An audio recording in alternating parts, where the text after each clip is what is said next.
राधे राधे, जय श्री कृष्ण। प्रिय भक्तजनों, आप सभी का मायरा बॉयज़ चैनल में हार्दिक स्वागत है। आज की इस वीडियो में हम आपको पितृपक्ष में सुनी जाने वाली जोगे और भोगे की कहानी सुनाएंगे। जैसा कि आप सभी जानते हैं, श्राद्ध पक्ष आरंभ हो गया है। यह अपने पूर्वजों की याद में दान पुण्य करने का समय है, जिससे कि पितृदोष से दूर रहें और हमारे पूर्वज प्रसन्न रहें और उनका आशीर्वाद सदा हमेशा हमारे ऊपर बना रहे। तो आइए सुनते हैं पौराणिक कथा। जोगे तथा भोगे दो भाई थे। दोनों अलग अलग रहते थे। जोगे धनी था और भोगे निर्धन। दोनों में परस्पर बड़ा प्रेम था।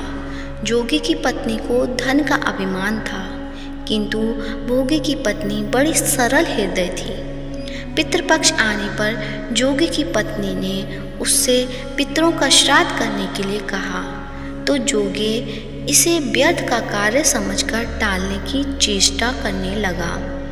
किंतु उसकी पत्नी समझती थी कि यदि ऐसा नहीं करेंगे तो लोग बातें बनाएंगे। फिर उसे अपने मायके वालों को दावत पर बुलाने और अपनी शान दिखाने का यह उचित अवसर लगा।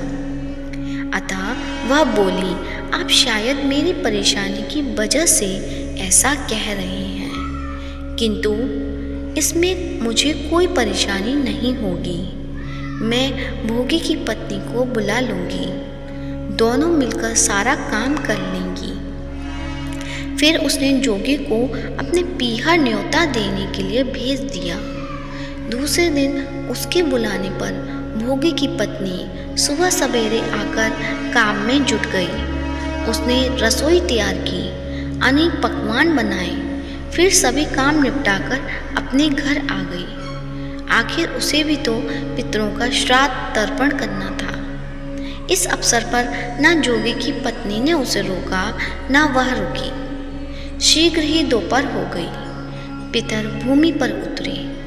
जोगे भोगे के पितर पहले जोगे के यहाँ गए तो क्या देखते हैं कि उसके ससुराल वाले वहाँ भोजन पर जुटे हुए हैं। निराश होकर वे भोगे के यहाँ गए। वहाँ क्या था, मात्र पितरों के नाम पर अग्यारी दे दी गई थी। पितरों ने उसकी राख चाटी और भूखे ही नदी के तट पर जा पहुँचे। थोड़ी देर में सारे पितर इकट्ठे हो गए और अपने अपने यहाँ के श्राद्धों की बढ़ाई करने लगे। जोगे भोगे के पितरों ने भी अपनी आप बीती सुनाई। फिर वे सोचने लगे, अगर भोगे समर्थ होता तो शायद उन्हें भूखा ना रहना पड़ता, मगर भोगे के घर में तो 2 जून की रोटी भी खाने को नहीं थी। यही सब सोचकर उन्हें भोगे पर दया आ गई। अचानक वे नाच नाच कर गाने लगे, भोगे के घर धन हो जाए, भोगे के घर धन हो जाए। सांझ होने को हुई। भोगे के बच्चों को कुछ भी खाने को नहीं मिला था। उन्होंने माँ से कहा, माँ भूख लगी है। तब उन्हें टालने की गरज से भोगे की पत्नी ने कहा, जाओ आंगन में औंधी रखी है, उसे जाकर खोल लो और जो कुछ मिले बांट कर खा लेना। बच्चे वहाँ पहुँचे तो क्या देखते हैं कि हौदी मोहरे से भरी पड़ी है। वे दौड़े दौड़े माँ के पास पहुँचे और उसे सारी बात बताई। आंगन में आकर भोगे की पत्नी ने यह सब कुछ देखा तो वह भी हैरान हो गई। इस प्रकार भोगे भी धनी हो गया, मगर धन पाकर वह घमंडी नहीं हुआ। दूसरे साल का पितृपक्ष आया। श्राद्ध के दिन भोगे की स्त्री ने 56 प्रकार के व्यंजन बनाए।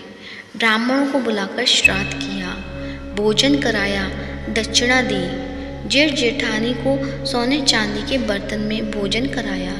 इससे पितर बड़े प्रसन्न तथा तृप्त हुए।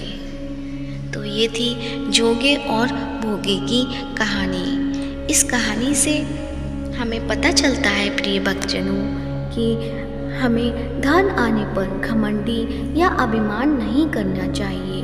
हमें अपने पितरों का समय अनुसार तर्पण अवश्य करना चाहिए ताकि उनकी कृपा से हमारे ऊपर की सभी बाधाएं दूर रहें। प्रिय भक्तजनों, कहानी कैसी लगी कमेंट बॉक्स में अवश्य बताएं।